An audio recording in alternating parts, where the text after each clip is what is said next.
With the state of today's economy, it is more important than ever to invest in products that last for years to come. As the seasons shift and get cooler, make sure your closet is stocked with durable layers that stand the test of time from American Giant. American Giant's clothes work harder and are wearable season after season. Their greatest hoodie ever made is made of the highest quality materials that are cut and sewn right here in the United States. So you're investing right back into your local community. Choosing American Giant means taking a stand for American manufacturing and hardworking Americans, something other mega corporations don't care about. From fleece to knit, all in a range of colors for versatile daily wear, American Giant delivers everyday pieces designed for everyday life. Feel the difference of quality made-to-last clothes from American Giant. Get 20% off your first order with code STAPLE20 at american-giant.com. That's 20% off your first order at american-giant.com with code STAPLE20.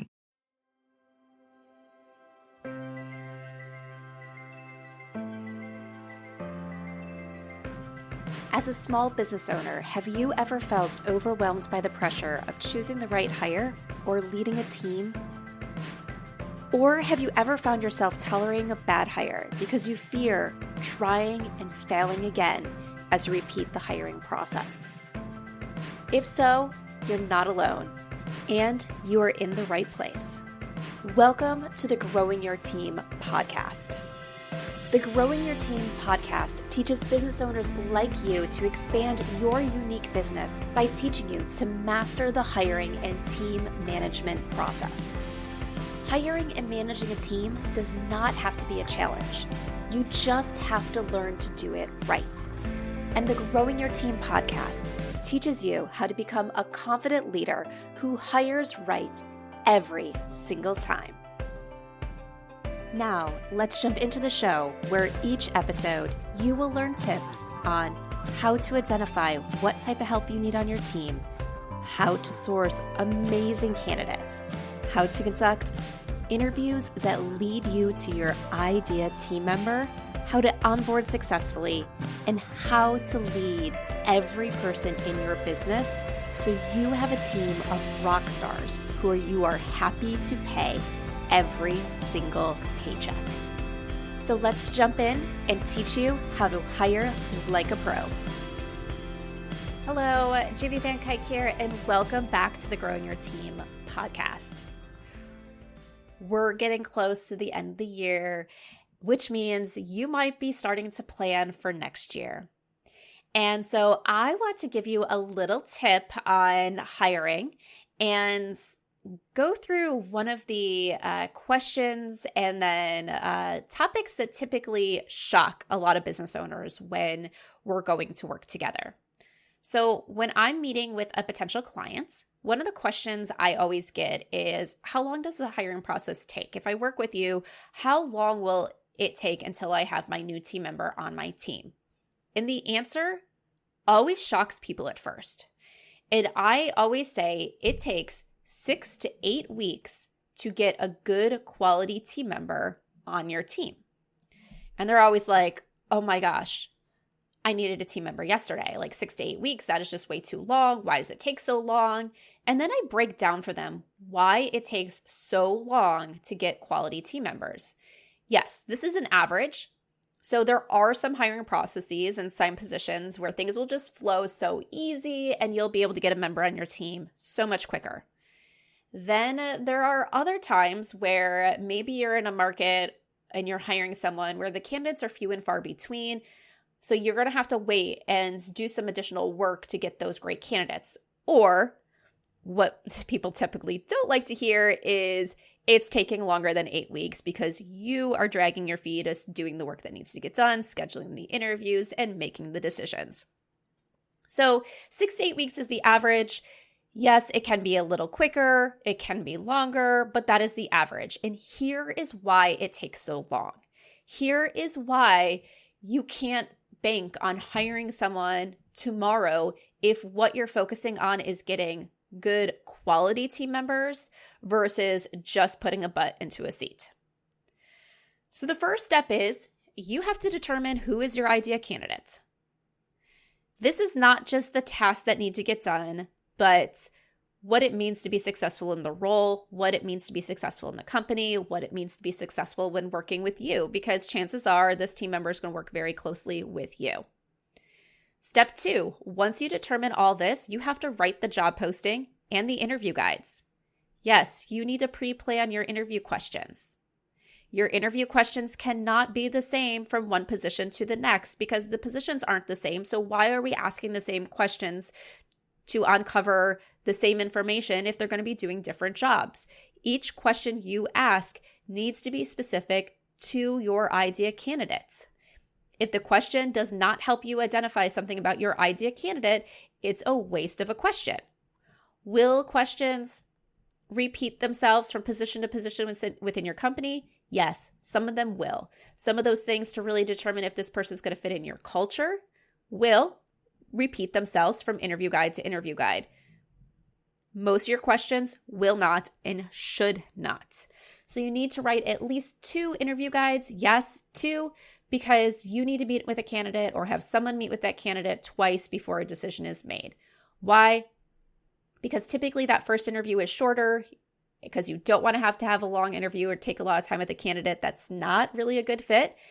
And second, there will be candidates that you love from that first round of interviews that you think you are 100% giving a job to, and they come in for that second interview and you can tell within the first 3 minutes that nope, they're no longer a fit, they're not right, because that second interview is different. You're just seeing that candidate again. They're coming in and not repeating themselves. They're telling you new and different information. So sometimes those candidates you love will be a big no for that second interview, which means you need 2 interview guides. All right, so you have everything prepared. So step 3 is you post the job. People can't apply if they don't know that you're hiring, so you post the job out there on the applicable job boards and announce it to your network. Then the candidates start coming in. You have to make time on your schedule to review all applications. This could be 3 applications. It could be 200, and you have to find the time. And let me tell you a tip. This is not something that you can sit there and say, I'm going to post it for a week and then sit down and review all applications. You need to be reviewing applications pretty frequently as they come in because we're still in a candidate market and candidates are moving. If they don't hear from you within a few days of applying, they've moved on to something else. So as you're reviewing applications, you need to go through and be scheduling your first round of interviews. Scheduling interviews is going to take time. First off, I say first round of interviews should be about 30 minutes, which means so each candidate you go to interview, you have to have a 30-minute block on your schedule to interview them. You also need to plan for the time that it's going to take to communicate with that candidate to get that interview scheduled. I'm a big fan of using a scheduling system. So we use Calendly here. So typically it's 1 email that goes out to that candidate. They schedule their interview. There's no back and forth because the system automatically does it. However, if you don't want to use a Calendly system or a similar system, you have to manually schedule interviews, which means there's some back and forth. Sometimes candidates are not going to get your first message because if you send an email, it's going to go to their spam. So you need to send some follow-ups with some candidates because, once again, it's not that they're ignoring your message, it's that they just didn't see it for one reason or another. There might be candidates based on how you want to schedule interviews that you're going to be calling them. It takes time to reschedule those interviews just to get them scheduled, and then it takes time to complete them because you have to get through these interviews. You then complete your first round interviews and make your decisions on who's moving on to the next round of interviews, which brings us to step 7, which is schedule those second round interviews. Step 8, complete those first round interviews. So once again, it takes time just to schedule the interviews, define the time in your calendar, to contact candidates, to get them to respond. So even if they respond within 24 hours, that's still another day that goes by until they scheduled. Typically when candidates are scheduling interviews, they're not available that same day. Sometimes they're not available the next day because they need to find time in their current work schedules to step out of work and take that interview.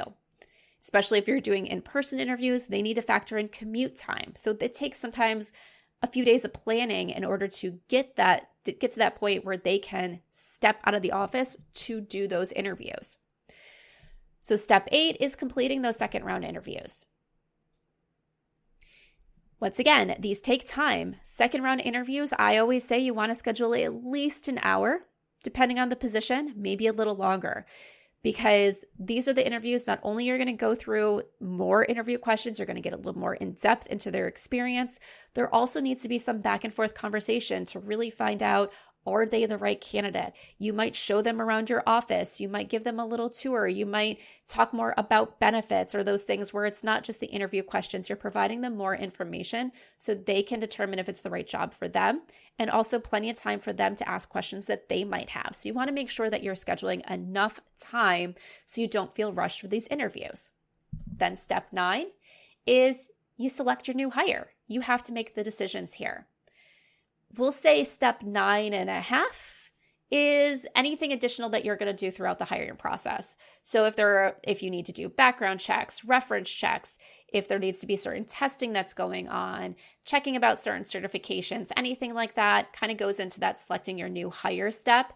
So I'll say step 9.5 is there, and that takes time. If you're doing reference checks, not everyone's going to answer the first time you call them. You might have to schedule a meeting to talk to this person. You might have to do 3 phone calls for them to saying, oh yeah, let me call this person back, because those references might be busy. And if you're doing a background check, sometimes it takes a while for certain background checks to come back, depending on how the systems are set up with the places where they've lived before or things like that, because every county is different. All right, so you've made that offer. They say yes. Well, guess what? Now that candidate has to turn in notice. You should expect that every candidate that you go to hire has to give at least a 2-week notice. Even if you're hiring a candidate that currently does not have a job, it will at least be 1 week out before that candidate starts. Do not rush. Do not do anything less than a week. It's at least 1 week out before that candidate starts. And we'll get into that why in a minute. But at least a 2-week notice. Some people might request a little bit more. And also you have to factor in, when can you start training this person? You don't want to have them start on a Monday where you're swamped and you're not going to be able to sit down and train them or help them because you're in the middle of it's either a really busy day or a really busy week. So you also have to look at your schedule. So it could be 2 weeks to a month before this team member actually starts. And you don't want to say no to a great team member just because maybe they need an extra week to give notice. All right. And during that time, when you're waiting for that team member to start, and this is why I say there has to be at least a week, is because you need to prepare for the onboarding of that team member. You need to make sure that their equipment is set up. You need to make sure you have their logins for any systems that you'll be using. You have to make sure you have your training and onboarding plan ready, because the last thing you want is for a new team member to come in and have nothing to do on day one, meaning that they come in and think, did this company even know I was showing up today?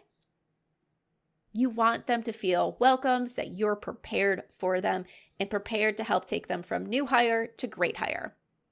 So that's a lot of steps. I just went through 11 steps that need to happen in the hiring process. And some of these steps have multiple sub-steps. So it takes time. Just going through each one of those steps takes time. Some will move really quickly. Other ones will feel like you're there for a long time. So this is why it takes 6 to 8 weeks to get good quality hires. If you rush it, chances are you're just putting a butt in a seat versus finding the right long-term team member for you. So hiring takes time, so plan for it. Be proactive. As soon as you start to enter the hiring process, block time on your calendar for potential interviews that then you can open back up if you're not going to have an interview that day. But hiring takes time, and we need to make sure that you're doing your due diligence to find the right person and not rushing through a process just because you needed to hire someone yesterday. And of course, if you don't have all this time, reach out to us here at Growing Your Team. We can help you, whether it's writing your job posts and interview guides for you so that way you don't have to do it, whether it's taking over all of the posting of the jobs, reviewing all the applications, completing first round interviews, handling a lot of your candidate communication throughout the process. We can help you make this process easier for you and your business so that way you can focus on your business needs while someone else is supporting you, encouraging you, or taking over the bulk of your hiring process. So if you're overwhelmed with how long it's going to take, reach out, let's talk, and let's see how growing your team can support you and making your hiring process easier for you. So that way you're really dedicated to getting the right team member and not just wanting it over and selecting anyone who might or might not be a fit. So head on over to growingyourteam.com/jumpstart, jumpstart being all one word, to schedule a call so we can talk about your hiring needs and how we can make this process easier for you.